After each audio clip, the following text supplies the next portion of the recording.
শুনছেন খালি কথা।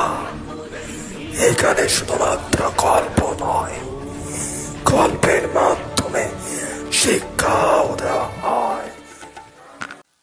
জয় মা তারা, জয় মা তারা, জয় মা তারা। নমস্কার, আপনারা শুনছেন কালী কথা। এখানে শুধুমাত্র গল্প নয়, গল্পের মাধ্যমে শিক্ষাও দেওয়া হয়। প্রতি বৃহস্পতি ও শনিবার শুনতে ভুলবেন না কালী কথা। আর আজকে আমি কালী কথায় অনিকেশ বৈদ্য। আজকে আপনাদেরকে যে দুটি ঘটনা শোনাতে চলেছি তা হলো এই বহরমপুরের ঘটনা। এক আমার মাদের ছোটোবেলাকার ঘটনা, আর একটা মনসা থানের ঘটনা। আমি মনসার যে থানটির নাম, তার একটি নাম দিয়েছি ঘটনাটির নাম হলো মা মনসার দেওয়া শাস্তি। আর দ্বিতীয়টির নাম দিয়েছি খেলার ছলে মা কালীকে পুজো করতে গিয়ে এ কী ঘটল। তো শুরু করা যাক আজকের ঘটনাটি শুনবার আগে আপনারা প্লিজ আমার ইউটিউব চ্যানেলটি সাবস্ক্রাইব করুন, বেল আইকনটি ক্লিক করুন এবং আমার সঙ্গে থাকুন। আর শেয়ার করতে ভুলবেন না, প্রচুর পরিমাণে শেয়ার করুন। মা মনসার দেওয়া শাস্তি। ঘটনাটি আমাকে বলেছে আমার মাসি। তো মাসির যেখানে বাড়ি তার পাশেই গঙ্গার ধারে একটি থান ছিল। এটি একটি বটগাছের তলায় এই থানটি। তো এই থানে অনেক ইসলাম ধর্মের মানুষরাই আছেন যারা আমাদের ধর্মটাকে ছোট করে দেখে, ছোট চোখেও দেখে, যে তারা ভাবে যে এইসব মূর্তিতে কোনো কিছুই নেই। কিন্তু ওই যে থানটা, সেই থানে কিন্তু কোনো মা মনসার মূর্তি ছিল না। এই যে অনেক ইসলাম ধর্মের মানুষরা আছে, বলেন না তোমাদের তো ভগবানের কোনো মূর্তি নেই, তাহলে তোমরা মূর্তি তৈরি করে কেন পুজো দাও? কিন্তু এখানেই অনেক মানুষ ভুল করে, সেটা নিয়ে পরে আলোচনা করব। কিন্তু একটি ইসলাম ধর্মের মানুষ সে গঙ্গায় চান করতে এসে প্রথমে সেই থানটাতে মূত্র ত্যাগ করে আর বন্ধুদেরকে দেখায়, দেখ আমি মূত্র ত্যাগ করলাম, তোর মা মনসা আমার কি করতে পারলো দেখি। কিন্তু তখন তার কিছুই হয়নি।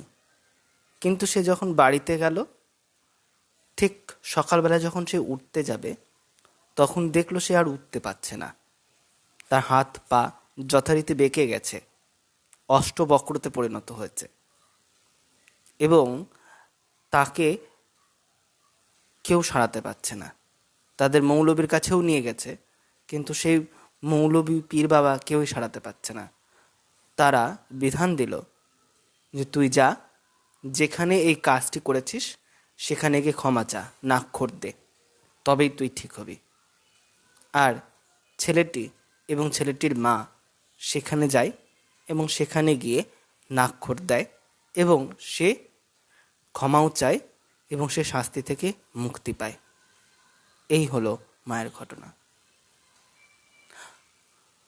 আর একটি ঘটনা, এটা শুনবার আগে প্লিজ প্লিজ আমার ইউটিউব চ্যানেলটি সাবস্ক্রাইব করুন, বেল আইকনটি ক্লিক করুন এবং আমার সঙ্গে থাকুন আর প্রচুর পরিমাণে শেয়ার করুন। এই ঘটনাটি আমার মাদের ঘটনা, মানে আমার মারা যখন ছোট ছিল, এই বহরমপুর উকিলপাড়ায় তাদের বাড়ি। তো তখন তারা যদিও এই উকিলপাড়ায় আসেনি, ইসলামপুরে তখন তাদের বাড়ি ছিল। তখন মারা ছোটোবেলায় তার মেজদি বলে এক দিদি ছিল, এখনও আছে। সেই দিদিকে বলেছিল, দিদি একটা কালী প্রতিমা তৈরি কর, মূর্তি তৈরি কর, আমরা পুজো করব। আর ঠিক দীপাবলির টাইমে, মানে দুর্গা পুজোর পর যে কালী পুজোটা হয় সেই টাইমে পুজোর জন্য আবদার করে দিদির কাছে। দিদিও না বলতে পারে না, মাটির মূর্তি সব কিছুই তৈরি করে এবং পরের দিনই পুজো যেহেতু, সেজন্য বানিয়ে রেখে দেয়।